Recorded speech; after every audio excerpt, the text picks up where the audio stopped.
말씀입니다. 복음에는 영광이 있지만 고난도 있습니다. 오늘 사도 바울은 돌에 맞아 거의 죽게 되었습니다. 복음은 영광스러운 것입니다. 이 세상에서 복음보다 더 영광스러운 것은 없습니다. 따라서 복음을 전하는 것이 가장 영광스러운 것이고 하나님께서는 복음을 전하는 사람에게 이 영광을 주십니다. 그러나 복음에는 영광만 있는 것이 아닙니다. 영광에 따르는 고난이 함께 있다는 것입니다. 사도 바울은 그 누구보다도 이 고난을 친히 겪었던 사람입니다. 19절에 보면 이렇게 기록합니다. 유대인들과 안디옥과 이고니온에서 와서 무리를 충동하니 그들이 돌로 바울을 쳐서 죽은 줄로 알고 시외로 끌어내치니라. 비시디아 안디옥과 이고니온에서 온 유대인들이 무리들을 충동했다고 합니다. 그런데 그 무리는 바울과 바나바를 신으로 믿어 제사를 지내려 했던 바로 그 누스드라 사람들이었습니다. 비시디아 안디옥에서부터 거리로 따지자면 누스드라까지는 약 220km 떨어져 있는 곳입니다. 지금도 자동차로 가서 고속도로를 다 100km로 달려도 꼬박 2시간 넘게 걸리는 거리라는 것이죠. 그런데 바울이 루스드라에서 나타나 선천적으로 다리를 쓰지 못했던 사람을 일으켰다는 소문이 루스드라에서 약 50km나 떨어져 있는 이고니온에게 전해졌습니다. 그리고 또 루스드라에서 220km나 떨어져 있는 비시디아 안디옥에까지 전해졌다는 것이죠. 그 소문을 인하여 바울에 대한 시기심과 증오심이 다시 사로잡힌 비시디아 안디옥과 이고니온의 유대인들이 서로 모의하여 함께 루스드라로 찾아와서 습격한 것입니다. 19절에 보면 비시디아 안디옥과 이고니온에서 온 유대인들에게 선동을 당한 루스드라 사람들은 무리가 바울을 돌로 쳐 죽였다고 이야기합니다. 그것도 죽었다고 생각할 정도로 심하게 돌로 쳐 죽였다고 말하고 있으니 얼마나 놀라운 일입니까? 주지전만 해도 그들은 제우스니 헤메네스니 하면서 모든 제사문품을 갖고 와서 그들에게 예배하려고 제사 지내려고 했던 사람이 심지어는 220km, 작게는 50km나 떨어진 마을에서 왔던 유대인들이 그 루스드라 사람들을 충동질하여 바울을 돌로 쳤다는 것입니다. 루스드라 사람들은 유대인이 아니라 이방인 즉 헬라인이었습니다. 루스드라에는 유대인이 회당이 없을 정도로 유대인 거주지가 적었기 때문에 루스드라 사람들과 유대인 사이에는 평소에 별로 교류가 없었던 것입니다. 그런데 루스드라 사람들은 생전 처음 보는 유대인들의 충동에 자신들이 존경하며 떠받들던 바울을 죽이기 위하여 돌을 들어 쳤다는 것입니다. 도대체 비시디아 안디옥과 이고니온에서 온 유대인들이 루스드라 사람들을 어떻게 선동했기에 바울과 바나바를 신으로 모시고 제사까지 지내려 했던 루스드라 사람들이 갑자기 돌변하여 바울을 죽이려고 돌로 칠 정도가 된 것입니까? 당시 루스드라 사람들은 그리스 신화를 믿고 있었습니다. 그리고 그리스 신화 속에 12신들을 숭배했던 사람들입니다. 바울이 날 때부터 다리를 못 쓰던 사람을 치유하니까 곧장 바나바와 바울을 제우스와 헤메네스라고 하면서 믿을 정도로 그들은 그리스 신앙에 깊이 심취되어 있던 사람들입니다. 심지어 제우스 신전의 제사장들이 재물을 가지고 와서 사람들과 함께 바나바와 바울을 제우스와 헤메네스의 신으로 모시며 제사를 드리고 할 정도였다는 것이죠. 루스드라 사람들이 그 정도로 그리스도 신화에 심취하여 신을 숭배했다면 그리스 신화의 12신들을 내세워 그들과 관련된 사업이 얼마나 많았는지 우리는 짐작해 볼 수 있다는 것이죠.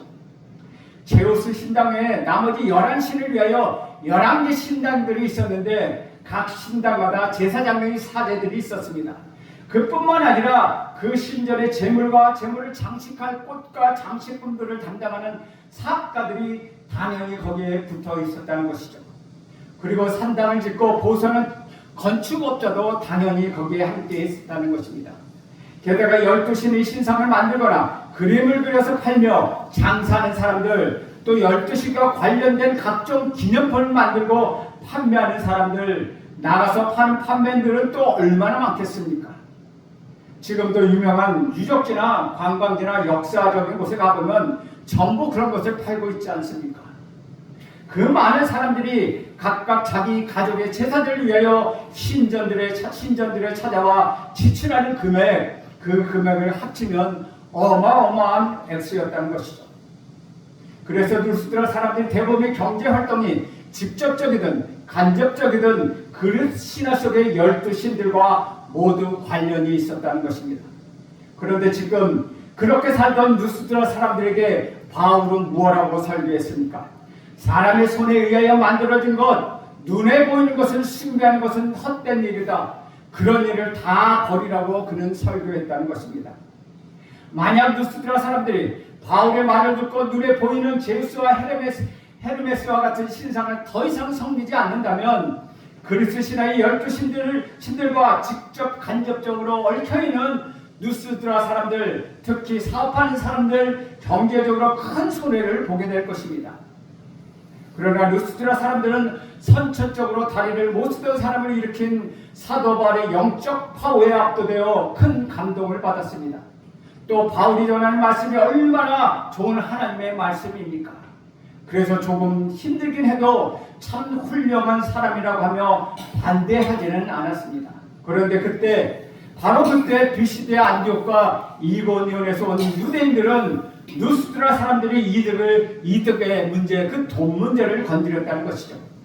만약에 바울의 말을 따르는 경우에는 헬라의 12신의 이름으로 밥 먹고 사는 사람들이 생계가 다 끊어질 것이라고 그들을 부추겼다는 것입니다.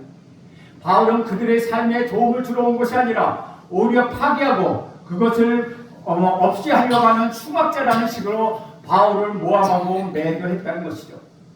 다시 말해 현실 속의 이득을 망치고 손해를 보게 만드는 바울을 제거해야 하지 않겠냐고 그들을 선동했다는 것입니다.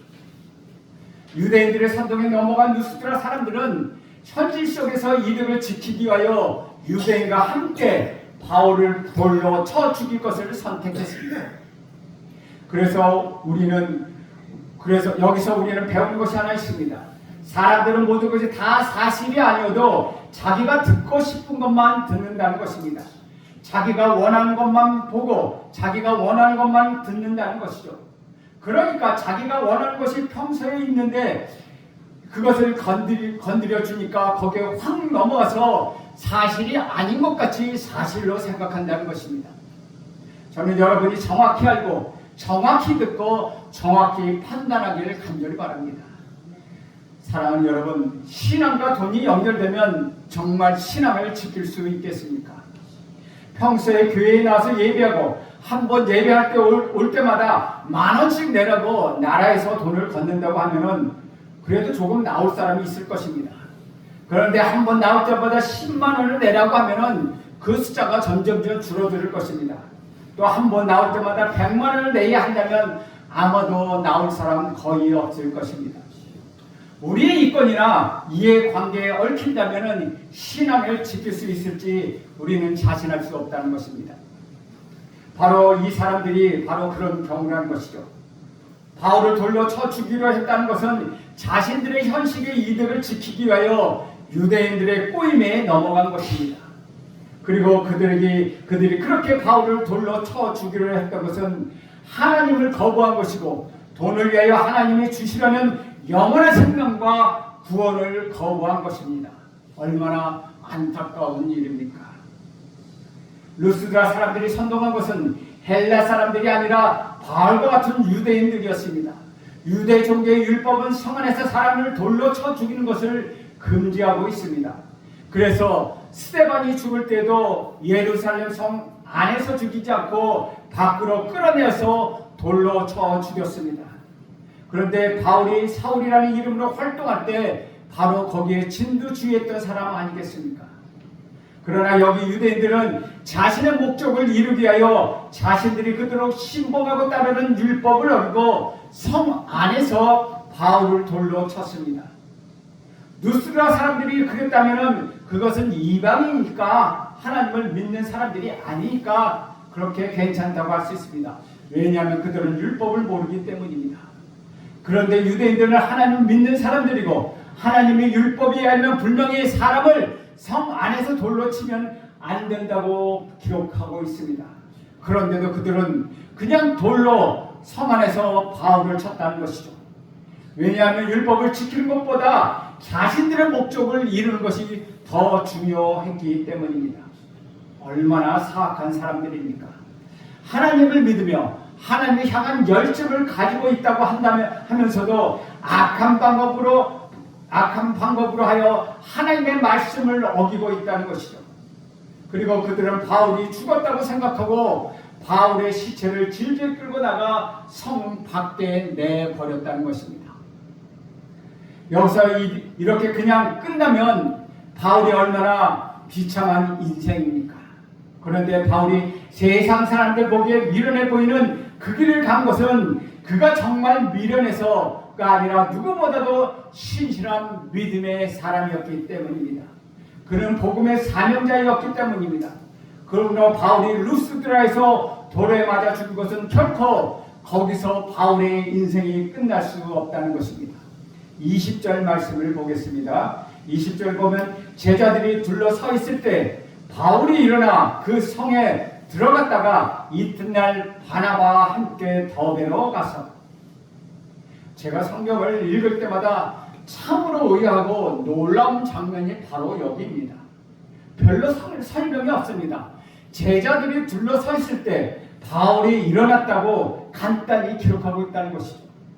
누가 봐도 시체인데 다 죽은 줄로 알고 바깥에 버렸는데 그가 어떻게 벌떡 일어났다는 것입니까? 이때 바울로부터 복음을 듣고 예수를 갓 영접한 루스드라의 기독교인들은 바울을 돌로 쳐 죽인 사람들이 바울의 시체를 끌어다가 성문 밖에 내버렸습니다. 그러니까 바울의 시체로 그들이 다가간 것입니다. 그래도 그들도 바울이 죽었다고 여기고 바울의 시체를 어떻게 처리하여 장세에 지낼 것인가를 의논하기 위하여 모여들었다는 것이죠. 그런데 바로 그때 모든 사람이 죽은 시체라고 여겼던 바울이 벌떡 일어났다는 것입니다. 얼마나 놀랍겠습니까? 여기서 우리말 일어나다로 번역한 헬라어는 일어나다는 의미와 일으켜 세우다는 의미 동시에 갖고 있다는 것이죠. 게다가 이 단어는 죽은 사람이 살아나는 것을 의미하는 데 쓰이는 단어입니다.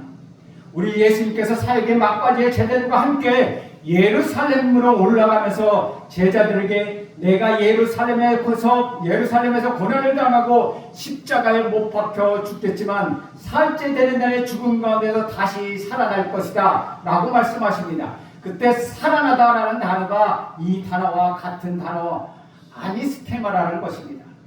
그 아니스테미라는 것입니다. 그 아니스테미는 다시 말하면 죽음에서 일어나다 할 때 쓰는 말입니다. 또한 죽음에서 일으키다 라는 말에 쓰는 단어라는 것이죠. 다시 말하면 돌에 맞아 사람들이 죽었다고 판단할 정도로 시체와 같은 상태였던 바울이 다시 일어날 수 있었던 것은 하나님이 그를 일으켜 주셨다는 것입니다. 바울은 BCD 안독의 유대 회당에서 행한 설교 중에 하나님께서 예수님을 죽은 가운데서 다시 일으키셨으므로 라고 2번이나 강조했습니다. 그런데 그 일으키셨다는 단어가 2번이나 여기에 같은 단어로 사용하고 있다는 것이죠. 바울이 루스드라에서 다리를 못 섰던 사람들을 일으켜 세울 때 그에게 이렇게 얘기합니다. 내 발로 바로 일어서라 라고 명령했을 때 이 일어서라라는 것은 아미스템이 같은 단어를 사용하고 있다는 것입니다. 돌에 맞아 죽었다가 하나님의 부활의 능력으로 일어난 바울은 루스드라의 동쪽으로 약 145km 떨어져 있는 더베로 이동합니다. 그런데 일어난 그 당일 그곳으로 이동한 것이 아니라 이튿날 다음날 그곳으로 이동했다는 것입니다. 그가 그 죽을 것 같은 시신에서 벌떡 일어나서 그가 했던 것은 무엇입니까? 그 성에, 즉 자기를 죽이려 했던 루스드라 성에 다시 돌아갔다는 것입니다. 그 성이 어떤 성입니까? 바로 루스드라 성, 방금 전까지 자기가 돌에 맞아 죽은 바로 거기에 바울을 돌로 쳐 죽였던 사람들이 득실거리는 거기 그 성 안으로 다시 들어갔다는 것입니다. 바울을 죽이게 하여 비시디아 안디옥과 이고니온에서 원종한 유대인들이 아직도 거기에 남아있다는 것입니다. 그런데 온통 깨지고 피가 막 흐르며 보기에도 너무 처참한 상처투성인 바울은 제대로 걸을 수도 몸을 가눌 수도 없는 그런 몸을 이끌고 비틀거리며 조금 전에 돌에 맞아 시체로 끌려나온 그 끔찍한 성 루스드라 성으로 다시 들어갔다는 것입니다. 이것이 또한 제가 성경을 읽다가 정확한 장면이기도 하다는 것이죠. 상식적으로 생각해 보시죠. 도저히 있을 수 없는 일이지 않겠습니까? 다른 사람들 같으면 거기서 일어나 바로 그 성을 떠나서 다른 곳으로 갔을 것입니다. 그런데 왜 바울은 그렇듯 무모하면서도 미련한 짓을 통해서 다시 루스드라 성으로 들어갔던 것일까요? 온 루스드라 사람들이 보고 있는 가운데 돌에 맞아도 시체로 질질 끌려나가 성 밖에 내팽개를 친 바울이 상처투성이인 몸, 피가 질질 흐르는 처참한 그 몸을 이끌고 다시 루스드라 성으로 들어갔을 때 그 루스드라 사람들의 반응은 어떠했겠습니까? 그들은 아마도 놀라 깜짝 기절했을지도 모른다는 것입니다. 방금 전에 자기들이 돌로 쳐 죽였는데 방금 전에 돌에 맞아 죽은 것을 자기들의 눈으로 직접 확인해 봤는데 그 사람이 다시 일어나 자기들 앞에 떡하니 서 있으니 그들이 얼마나 놀랐겠습니까? 그러므로 얼마 전에 나면서부터 다리를 못 쓰던 사람들을 일으킨 것이 가짜가 아니었다는 것이 증명되었다는 것입니다. 더 이상 루스드라 사람들이 감히 바울에게 손을 댈 수가 없었습니다. 결코 그렇게 할 수가 없었다는 것이죠. 특히 무엇보다도 루스드라에 새로 예수를 영접하게 된 그리스도인들에게는 얼마나 큰 위로가 되고 얼마나 감격스러운 장면이었겠습니까? 이것이 바로 믿음의 능력이었다는 것입니다. 21절 말씀 다시 함께 봅니다. 우리 21절 말씀 함께 읽겠습니다. 시작. 복음은 그 성에서 전하여 많은 사람들을 제자로 삼고 루스드라와 이고니아와 안디옥으로 돌아가서 다음날 더베에 찾아가 복음을 전하는 바울은 다시 루스드라에 돌아가 거기서 다시 이고니온과 비시디아 안디옥으로 되돌아갔다는 것입니다. 이고니온과 비시디아 안디옥으로 돌아갔다는 것은 무엇입니까?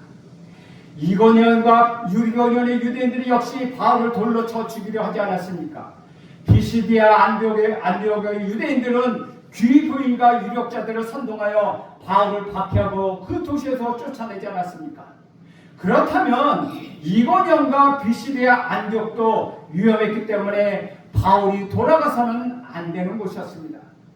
그러나 바울은 그곳에 있는 그리스도인들, 새로운 믿는 제자들의 믿음을 복돋기 위하여 그들을 위로하기 위하여 죽음을 무릅쓰고 다시 그것으로 되돌아간 것입니다.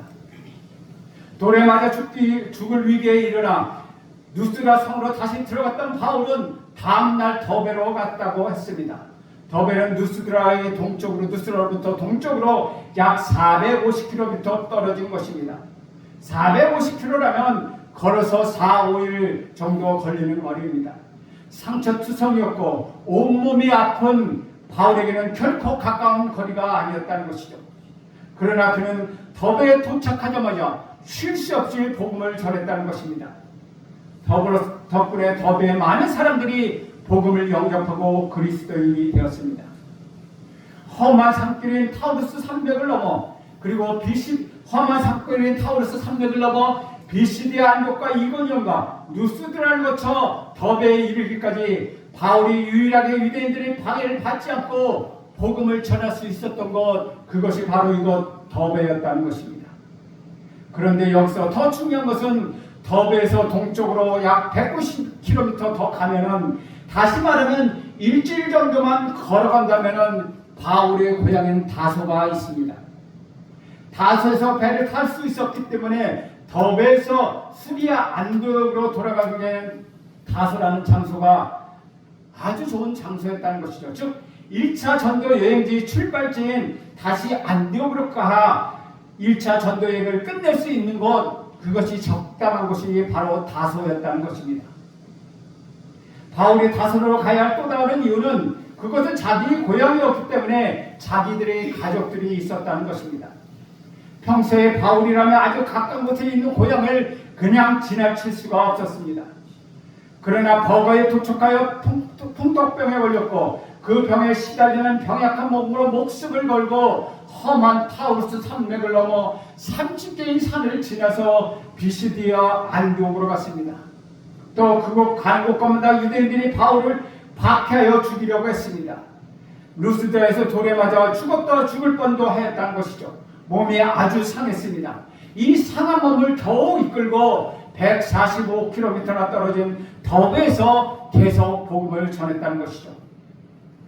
그렇게 지치고 힘든 상황이라면 바울이 바로 옆에 있는 고향이 바로 옆에인데 다른 생각할 것 없이 고작 다시 자기 고향으로 곧장 다소로 가서 가족들의 따뜻한 보살핌을 받고 몸을 회복하고 지친 마음을 회복하는 것, 그것이 우선이 아니겠습니까? 아마 이것이 아주 자연스러운 일이 아니겠습니까?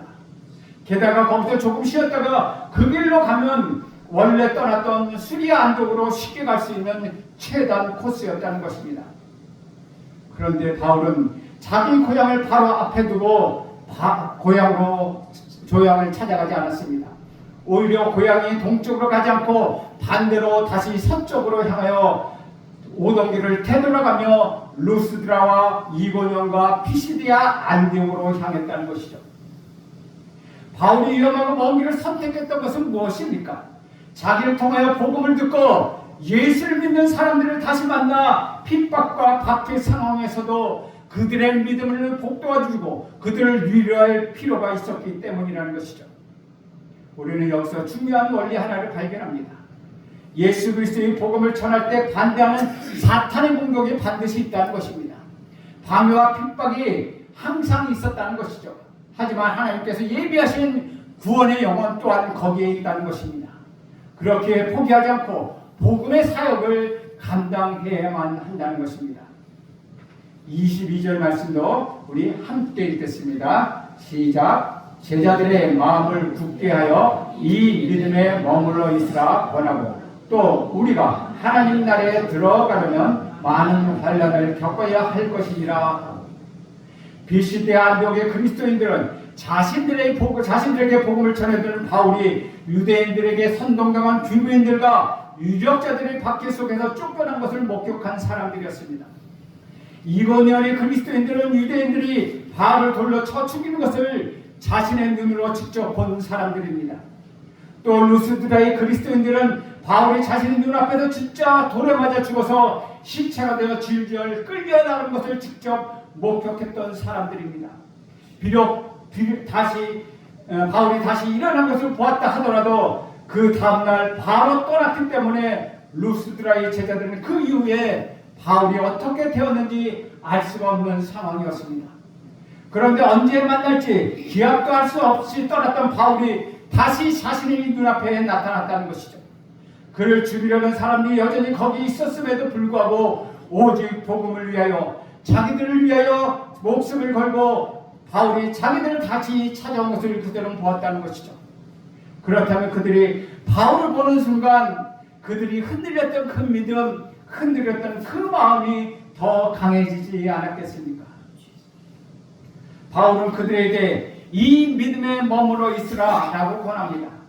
믿음은 한번 맛보거나 그저 체험해 보라고 말하지 않고 이 믿음에 머물러 있으라고 계속해서 말합니다. 머물러 있으라는 말은 계속해서 거기에 거하라는 뜻입니다. 한두 번으로 끝나는 것이 아니라 계속해서 그런 행동을 하라는 것이죠. 바울은 그냥 믿음 안에 머물러 있으라고 말하지 않습니다. 이 믿음에 머물러 있으라고 말합니다. 이 믿음은 어떤 믿음입니까? 이 믿음은 마음을 굳게 하는 믿음, 마음을 더 강하게 하는 믿음입니다. 하나님을 믿는다는 것은 하나님께 자신의 마음을 드리는 것이기 때문입니다. 저는 여러분 모두가 이런 믿음 안에 머물러 있기를 축복합니다. 그 다음에 바울은 그들에게 예수 잘 믿어 세상에 출세하고 성공하고 부귀영화를 누리고 건강하고 장수를 누리라고 말하지 않습니다. 우리가 하나님 나라에 들어가려면 많은 환난을 겪어야 할 것이라고 그런 말합니다. 이 말씀은 우리 구주 예수 그리스도 안에서 하나님 나라를 얻은 하나님의 자녀가 되었음을 정말로 믿는다면 그 결과로 이 세상에서 고난을 당하는 것을 두려워하지 말아야 한다는 뜻입니다. 예수를 정말로 믿고 내가 정말 하나님 백성이 되었다면 고난은 반드시 따라온다는 것입니다. 사랑하는 여러분, 지금 닥쳐오는 고난이 닥쳐온다 해도 두려워하지 마십시오. 환난이 여러분에게 몰려와도 그것을 이상하게 생각하지 마십시오. 예수를 정말로 믿는다면 고난은 여러분에게 찾아오게 되어 있습니다. 그러나 고난을 믿음으로 이겨낼 때 우리는 하나님의 은혜를 체험하게 되는 것입니다. 환난과 유혹을 믿음으로 이겨낼 때 하나님 나라가 여러분에게 점점점 가까이 오는 것입니다.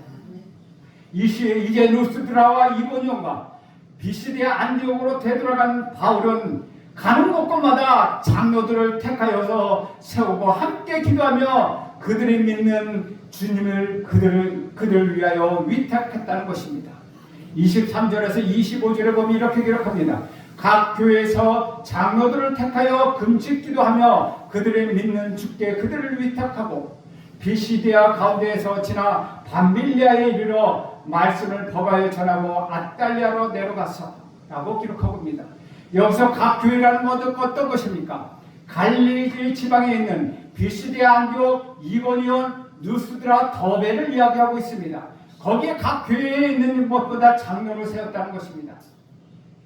바울은 가는 곳곳마다 교인들 가운데 장로를 택하여 금식 기도하게 하면서 그들이 믿는 하나님께 그들을 위탁했다고 말하고 있습니다. 그가 택한 장로들을 하여금 기도하게 하면서 하나님을 자신들을 주께 위탁하게 함으로써 나머지 교인들도 그들을 본받아 그렇게 살게 하기 위함이었다는 것이죠. 다시 말하면 바울이 세워서 택한 장로들은 영적 지도자가 되었다는 것입니다. 각 교회마다 바울은 영적 지도자를 세웠다는 것입니다. 그리고 바울은 타우루스 산맥을 다시 넘어 처음에 도착했던 버가로 되돌아갑니다. 버가는 본문의 시점 최소한 1년 이상 전에 바울이 찾아갔던 곳입니다. 버가는 아주 큰 도시였지만 그것에 도착하자마자 바울이 풍토병에 걸렸기 때문에 복음을 제대로 전하지 못하고 어쩔 수 없이 떠나야 했던 것입니다. 그것을 다시 바울은 이번에는 하나님의 말씀을 어김없이 전했다는 것입니다. 버가에서 하나님 말씀을 전한 바울은 아탈리아로 내려갑니다. 지금으로 말하면 안탈리아라는 곳에 보면은 이것은 버가로부터 약 서쪽으로 떨어져 있는 버가의 외향에 해당하는 곳입니다. 사도행전 13장 13절에 보면 바울이 처음 버가에 왔을 때 구부로 섬에서 배를 타고 버가에 도착했다고 말하고 있습니다. 그런데 전대여행을 모두 마친 바울은 버가에서 배를 타지 않고 아탈리아로 가서 그곳에서 수리아 안디옥으로 향하는 배를 타게 됩니다. 바울은 주 45년 봄 지중해 세계에 복음을 전하기 위하여 수리아 안디옥을 출발했습니다. 바울과 바나바가 본문에서 수리아 안디옥으로 돌아가기까지는 최소한 1년에서 2년이 소요되었다는 것으로 보고 있습니다. 그런데 본문은 바울과 바나를 파송했던 수리아 안디옥에 대해서 무엇라고 말하고 있습니까? 26절을 봅니다. 거기서 배 타고 안디옥에 이르니 이것은 두 사도가 이룬 그 일을 위하여 하나님의 은혜에 부탁하던 곳이라. 전에 하나님의 은혜에 부탁했다는 것은 수리아 안디옥 교회가 바울과 바나바를 파송할 때 그들은 모든 것을 하나님께 다 맡겼다는 것입니다. 자기들이 해줄 수 있는 것은 아무것도 없기 때문에 기도하며 하나님께 맡길 수밖에 없었다는 것이죠. 그런데 이렇게 받은 대로 바울과 바나바가 가서 복음을 전했던 비시디아 안디옥, 이고니온, 루스드라, 더베의 지도자를 세울 때도 똑같이 그렇게 하나님께 맡길 수밖에 없었다는 것입니다. 자기들이 계속 같이 있어줄 수 없었기 때문에 하나님 은혜에 그들을 위탁하고 왔다는 것입니다. 27절, 28절을 봅니다. 그들이 이르러 교회를 모아 하나님이 함께 행하신 모든 일과 이방인들에게 믿음의 문을 여신 것을 보고하고 제자들과 함께 오래 있으니라. 안디옥에 도착한 즉시 바울과 바나바는 교회 즉 성도들을 모았습니다. 왜냐하면 특별 선교 보고 집회를 하기 위해서는라는 것이죠. 즉 바울과 바나바는 교회를 모아서 선교 집회 보고를 했다는 것입니다. 이 선교 여행 중에 하나님께서 자신들과 함께 하셨으며 행하신 모든 일, 특히 이방인 가운데 행하신 놀라운 일을 그리고 모든 사람이 믿게 되었다는 것 등을 보고하며 집회를 열었다는 것입니다. 그리고 거기서 안디옥 교인들과 함께 오랫동안 머물렀다고 말하고 있습니다. 오래 함께 했다는 것입니다. 이처럼 함께하는 교회가 중요합니다. 그것이 교회입니다. 선교는 교회가 하는 것입니다. 전도도 선교도 다 교회가 하는 것입니다. 혼자 하는 것이 아니라 우리 모두 하는 것이 교회이며 교회가 함께 나가는 것입니다. 사랑하는 여러분, 지금까지 우리가 살펴본 것처럼 초대교회에 예수 그리스도를 믿는다는 것은 참으로 많은 박해와 핍박이 있었다는 것입니다. 매맞음과 감옥에 갇힘과 고문과 죽음을 당하기도 했다는 것이죠. 우리가 사는 세상에서 예수를 믿는다고 종종 비웃거나 손가락질을 당하지만 이들과 같은 박해와 핍박은 없었다는 것입니다. 마음껏 자유롭게 신앙생활을 할 수 있다는 것 얼마나 감사한 일이겠습니까? 하지만 우리 구주 예수 그리스도를 믿고 따르는 삶에는 어려움이 있다는 것입니다.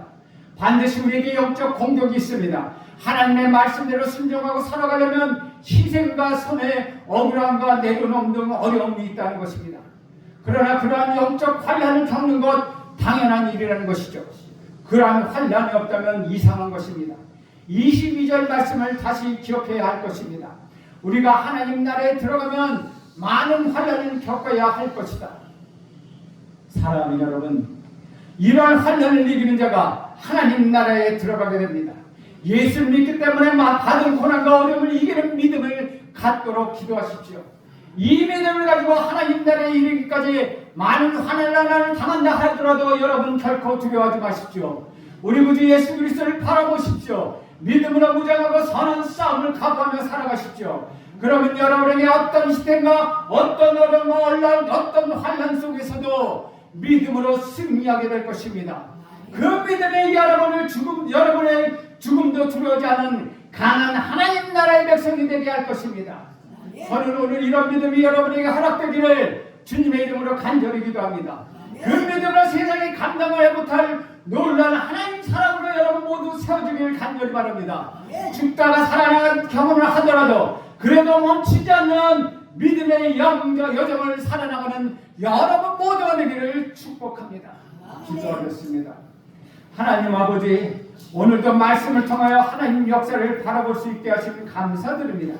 하나님께 붙잡힌 바 되어 일생 복음 전도위에 살았던 사도 바울을 보며 우리도 삶의 현장에서 주님의 복음을 내어 희생을 감사하며 말과 삶으로 그리스도를 드러내는 인생이 되게 하옵소서.